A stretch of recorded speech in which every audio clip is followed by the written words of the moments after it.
So the Memphis Grizzlies have defeated the Sacramento Kings 97-86 behind 22 points and 10 rebounds from Zach Randolph, 19 points and 9 assists for both Mike Conley and Marc Gasol. It was a game in which the Grizzlies out-rebounded the Kings 49-35 and also outshot the Kings 55% from the field compared to holding the Kings to 37% shooting.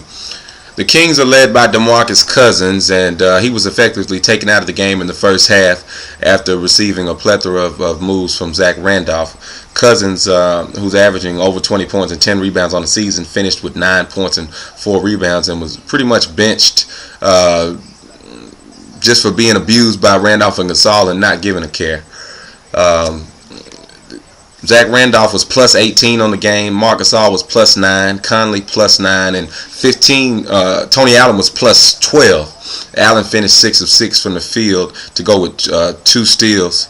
And the Grizzlies pretty much dominated the game from the outset, except for a run in the third and fourth quarter led by Isaiah Thomas, Marcus Thornton, and Travis Outlaw. Many of you may remember Outlaw from his days in Jackson, Mississippi, and also his days with the Portland Trail Blazers. Outlaw was a one-and-done player back in the early 2000s before the NBA effectively changed the rule. But this was a good game for the Grizzlies, the second game in a road trip following, I guess it's been, 48 hours since Zach Randolph destroyed the Lakers' front line. Grizzlies ended up winning that game 89-86. Randolph finished with 29 points and 13 rebounds, including 14 points in the fourth quarter.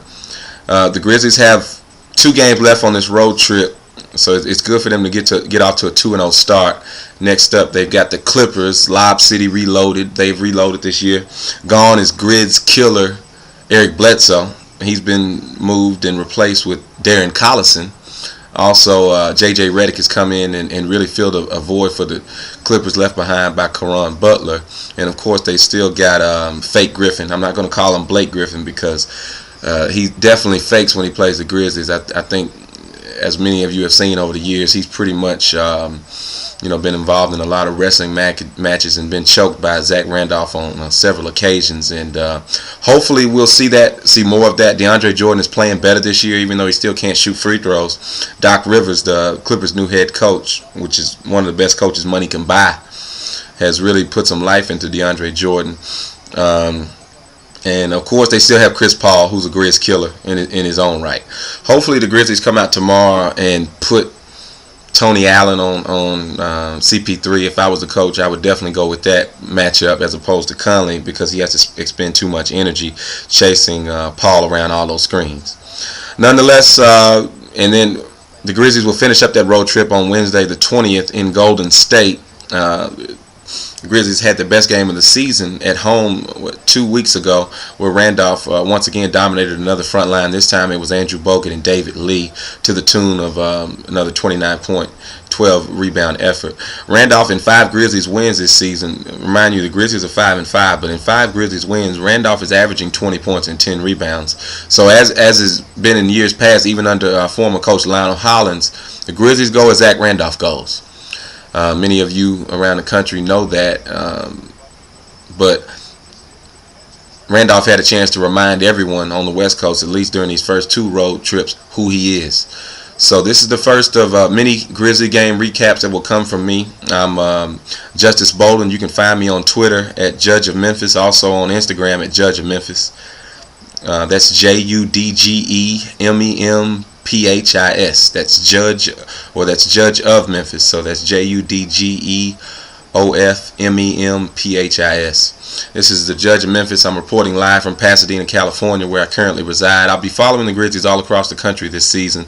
Hopefully I'll be able to catch some road games. I will be in Memphis for the upcoming clash in January, the Martin Luther King annual day. So I look forward to getting back to Memphian and spending time with other Grizz fans.